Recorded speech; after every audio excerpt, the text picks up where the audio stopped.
వారం కన్యా రాశి వారికి ఎలా ఉంది? కన్యా రాశి వారికి 2 గ్రహాలు అనుకూలిస్తున్నాయమ్మా. ఏకాదశంలో కుజుడు, భాగ్యంలో శుక్రుడు. ధైర్యంగా మీ బాధ్యతలను మీరు ప్రారంభించండి. సకాలంలో పనులు మొదలు పెట్టడం ద్వారా విజయం సిద్ధిస్తుంది. కార్యసిద్ధి లభించేంత వరకు పనులు మధ్యలో ఆపవద్దు. చెడు ఊహించవద్దు. ఆత్మవిశ్వాసంతో ముందుకు సాగాలి. ఏకాగ్రతతో పనిచేయడం చాలా అవసరము. అధికారుల నుండి ఒత్తిడి రాకుండా ఉండాలి అంటే గుర్తింపు వచ్చేట్టుగా చక్కగా పనిచేయండి. ప్రతిభతో పనిచేయడం చాలా మంచిది. ఒత్తిడి ఉన్నది. ఒత్తిడిలో పొరపాట్లు జరిగే అవకాశం ఉంది.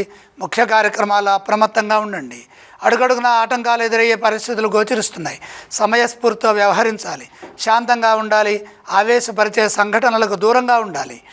వివాదరహితంగా సంభాషించండి. మిత్రభావంతో ముందుకు పోవాలి. మిత్రుల సూచనలు తప్పనిసరిగా తీసుకోవాలి. ప్రతి పని కుటుంబ సభ్యులతో చెప్పి చేస్తే ఎటువంటి ఇబ్బంది ఉండదు. అపారమైన జ్ఞానం మీకు లభిస్తుంది. ఆ లభించిన జ్ఞానాన్ని వినియోగించి వృత్తి, ఉద్యోగ, వ్యాపారాల్లో ఎదురయ్యే సమస్యలని అధిగమించే విధంగా ప్రయత్నం చేయాలి. వారం మధ్య భాగంలో మేలు చేకూరుతుంది. శుభవార్త ఆనందాన్ని ఇస్తుంది. కన్యా రాశి వారు ఏ స్తోత్రాలను పఠించాలంటారు? కన్యా రాశి వారు నవగ్రహ శ్లోకాలు చదువుకోవాలి.